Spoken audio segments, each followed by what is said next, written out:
I Am the Lord by Neville Goddard, February 21st, 1969. The following is a transcription of a lecture. I am the Lord and there is no other. I form light and create darkness. I make weal and create woe. I, the Lord, do all these things. Isaiah 45. Then John tells us, as he is, so are we in this world. Although man is taught the God who creates the weal and the woe is someone other than himself, Scripture tells us that as God is, so are we. The story of Jesus Christ, as well as all of the miracles recorded in the New Testament, are acted parables. In the book of Luke, we find Jesus, now 12 years of age, going up to Jerusalem for the Passover. When the feast ended, his parents, thinking Jesus was in the caravan, did not seek him out until the day was past. After searching for him for 3 days, when they found him in the temple, his father said, "Son, how could you do this to us? Do you not realize we have been seeking you anxiously?" And Jesus replied, "How is it that you sought me? Do you not know that I must be in my Father's house?" Here is Christ declaring God to be his Father, while his parents, standing before him, do not understand. If you are seeking the cause of the phenomena of your life among your kinsfolk, your acquaintances, or teachers, you will never find it. For you are God's temple, and the Spirit of God dwells in you. The cause of the phenomena of your life is not on the outside, but in your own wonderful human imagination. Do you not realize that Jesus Christ is in you? I tell you, the only place you will ever find him is within. The life of Jesus is a pattern which will unfold in you, an individual, when you discover yourself to be the cause of your life. For as he is, so are you in this world. Our religious leaders teach Christ as someone on the outside who is different, who overcame and is now living elsewhere. Yet Christ in you is your hope of glory, for as he is, you are. In his book, Luke tells the parable of Jesus, who upon entering a boat with his disciples, falls asleep as they set sail. When a storm wind descended upon the lake, they woke him, saying, "Master, we are perishing." Then he rebuked the wind, and the raging waves became quiet, and there was a great calm. I tell you, the one who fell asleep caused the storm and is the same being as the one who, upon awakening, quails it, for there is no other. In this world, Christ is asleep, and the wars, confusions, depressions, and horrors appear because of his dreams. And the world will know no peace, happiness, wealth, or joy until Christ awakes. If you are unaware of your imaginal activity, you are asleep relative to it. You could be dreaming noble, lovely dreams or ignoble ones. But whatever you dream, Christ will externalize. Man is the ark of God in which Christ, God's creative power, is contained. I am the ark of God, not a phantom of the earth and sea. I am the ship in which Christ sleeps as he dreams the storms of my life. And when he awakes, I will know calm and weal. Your own wonderful human imagination is Jesus Christ. Now individualized as John, Mary, Sam, or Sue, you are Christ's outer projection, surrounded by woes and weals because of his dreams. God, as your imagination, can never be so far off as even to be near, for the nearness implies separation. Wherever you are, I am. To say I am is near is to claim God is another, but there is no other. You and God are one, for he is your wonderful human imagination. A friend recently shared this vision with me. As he observed buildings, trees, and houses round about him, he realized they were caused by tiny magnetic seeds which were clustered about his feet. As he scraped them off, they instantly reformed themselves to produce automatic changes in his world. What a wonderful experience. In the 40th Psalm we read, "He lifts me up from the pit, out of the miry bog, and places my feet upon the rock." Here we see the foot, the symbol of God's creative power, is lifted up and placed upon the rock, the human imagination. His vision is showing him that he has now become aware of the only causation, and has placed his creative power upon that rock. In this 40th Psalm, the statement is made, "In the volume of the book it is written about me." My friend's vision reveals that he has come to that point, that everything which appears magnified on the outside is caused by magnetic seeds around his feet. This is true. For the world is nothing more than a magnified shadow caused by the magnetic seed called man. Although the world appears to be large and overpowering, its causation is the power observing it. Man is the ark of God, and everything is contained within him. Asleep, the storms range, but when man awakes, the stormy seas will be no more. There is quite a difference between being awake to your imaginal activities and being asleep to them. Awake, you can trace the event taking place on the outside to an imaginal act, but asleep you will find someone or something on the outside to be its cause, but causation is within the one observing the effect. Causation is symbolized as the foot in the 40th and 69th Psalms, as well as in the 10th chapter of Romans. In the end, man will overcome and put all things under his foot. My friend saw the clusters of magnetic seeds around his feet. Although he tried to scrape them off, they reappeared. As Blake said, "The oak is cut down by the axe, and the lamb is slain by the knife, but their forms eternal remain forever, returning by the seed of contemplative thought." William Blake.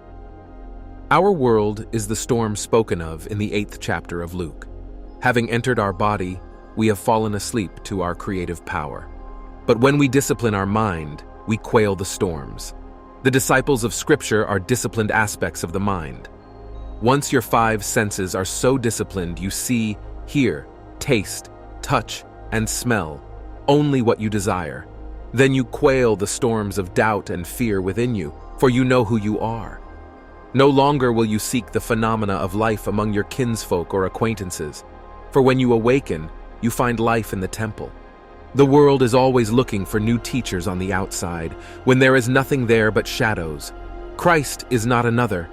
You are Christ, as he is your very self. You will find him, and when you do, you will know that you are God, for a series of events will unfold within you, and you will bear witness to your own fatherhood.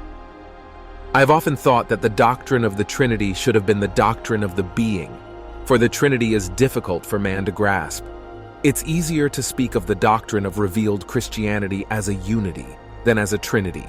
When David stands before you as your son, there will be no more Trinity. You and I are one when my son David calls you Father. Then you will know that everyone in the world is that same being, as they will all have the same Son. This is the great doctrine of the unity. My old friend Ab always began his classes with the statement, "Praise be to that unity which is our unity." He knew that although we are a diversity of faces, completely individualized, we are the same Father of God's one and only Son, who will reveal himself to all, individually, thereby proving our unity of being. Every scriptural miracle is an acted parable. It is imagination who enters the boat called man and falls asleep in order for the journey of life to begin. Then the financial, marital, physical storms arise according to man's dreams. He could dream of something lovely and know healthy, happy storms. But if he does not know that the cause of the weal is his imaginal activity, he will continue to dwell in the storms of life until the disciples rouse him to remembrance. Awake, you are aware of the thoughts you are creating every moment of time, and carry this awareness into your dream world. You will not falter, for knowing the world you want to build and its cause, you will be constantly aware of what you are imagining. You will no longer seek your desires among things, but will turn within to find they are all waiting to be fulfilled in God's temple. Now the numbers 3 and 8 in Scripture are always associated with resurrection. We are told that on the 3rd day, the earth rose up out of the deep, and in the book of Exodus it is said that it came to pass on the 8th day. Luke tells us that when Jesus was 12 years of age, his parents searched 3 days before finding him in the temple, asking and answering his own questions. The number 12 is telling us that he had arrived at the point of creativity, that he has now resurrected and moved into the Father's house. For when they found him, he said, "Why do you seek me? Do you not know I must be in my Father's house?" Having identified God as his Father, he goes on to claim, "I and my Father are one." Today, as in that day, men cannot believe that imagination is the cause of the phenomena of life. They will agree that an artist can imagine a lovely picture and bring it forth on canvas, but they cannot relate the same technique to a toothache. Yet there is only one cause. I, the Lord, am the cause, and there is no other. Besides me, there is no God. I form light and create darkness. I make weal and create woe. I, the Lord, am he who does all these things. You cannot blame anyone for your misfortune. You could claim a friend betrayed your trust, therein causing your misfortune. But your friend was not the cause. Your dream prompted you to confide in your friend. Causation is not on the outside. It comes from within. As you begin to awake, you discover there is only one God, who is your own wonderful human imagination. My friend saw tiny magnetic seeds swirling around his feet, causing the outer world to appear so large. These seeds of contemplative thought are so tiny, they are often ignored and even scraped off. But awareness causes them to reform themselves instantly to magnify their new formation in the outer world. If imagination's seeds did not reform themselves, the outer world would vanish and leave not a trace behind. But they do, for the seeds are contained in man. You have the power to rearrange your thought seeds to produce a different pattern in your outer world. This is done by a change of attitude. Think of the world as different, and as you do, you have scraped off the little magnetic seeds, thereby causing their rearrangement. This is the world in which we live. Now, when imagination lifts us up from the pit and places our feet upon the rock, we stand on our own feet. No longer will we stand upon the foot of another, giving the other either our praise or blame. We can, however, be gracious and kind, and thank another for the role he played in our drama. But when we stand on our own feet, we realized that everything that happens, be it good, bad, or indifferent, is because of our attitude towards life.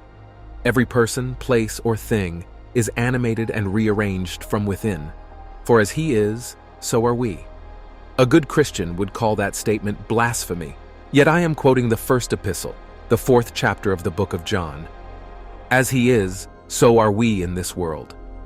This thought follows on the heels of the definition of God as love, and because God is love, he will not change your imaginal act, but will allow it to be externalized. If God changed the act, there would be two of you, one who imagines and one who changes the imaginal act. But being all love, God instantly plays the parts designated in your imaginal acts and suffers with you because he is dreaming. But one day, love will awaken within your skull. He will resurrect and you will begin the real drama, which is to discover your true identity. Coming out of your immortal skull, all of the imagery of Scripture will surround you. The child and the witnesses will be there, but they will not see you, for you will be spirit. While witnessing your spiritual birth, they will speak of you and identify the child as yours, but you will be invisible to their mortal eye. As the great drama unfolds, it appears to take place externally, yet it is within, for you contain eternity within yourself. If to you a storm is raging, remember, it is only raging because you are not aware of your imaginal activity. By disciplining your thoughts, you rise from the sleep of unawareness and become aware of what you want to imagine. Then the world will change to conform to the change in you. The storm will subside, and there will be a perfect calm. Do not look for God outside of the temple, for you are God's temple, and the Spirit of God dwells in you. Ask the average person where he thinks God's temple is, and he will point to a synagogue, cathedral, or church. But God does not dwell in houses made with hands. God is spirit and dwells in his living temple. Imagine, and God is acting. Believe in the reality of what you are now imagining. Rearrange those little clusters around the foot, and when they are fixed with feeling, relax in the knowledge that your outer world will conform to the new fixation. Although the world appears external, its reality is within, as you are its creative power, dreaming the world into being.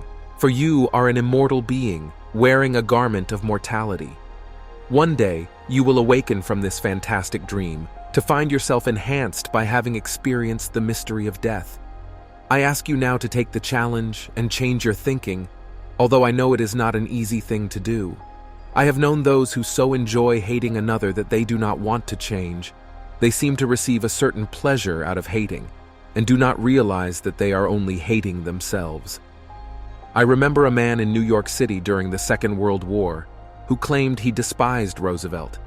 Every morning when the man shaved, he would talk to himself in the mirror, imagining he was telling Roosevelt everything he disliked about him.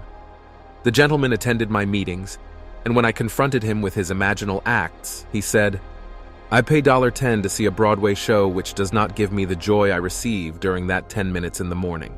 Well, this man created his own storm, for the venom that he spewed out every morning returned to him. He lost his New York City home, then went to Florida, where he lost everything there. I tried to tell him to awake, that he was sleeping and only dreaming that Roosevelt was the cause of his world.